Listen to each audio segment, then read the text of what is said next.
The first time I join, I beat the Sukma player.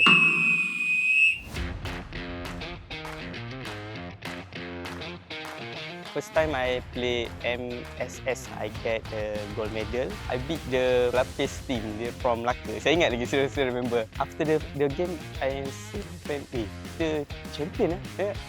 Macam tak percaya. I have one senior, dia mendapat tingkat Commonwealth gold medal 2006 di Melbourne. Dan dari situ saya mula minat nak mencuba. Bila you berminat, you hari-hari you datang. You macam cinta lah dengan sukan tu. Dan bukan senang lah bagi saya untuk kekalkan top 10 tournament World Championship. Sometimes happy, sometimes pressure. Because you pergi game, orang bagi 100% untuk kalahkan you.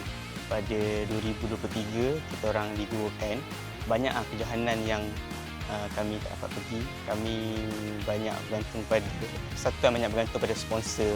Terima kasihlah pada Celcom DG yang sponsor sukan long ball. Saya berharaplah sukan long ball di Malaysia dapat maju macam mana sukan long ball di Australia.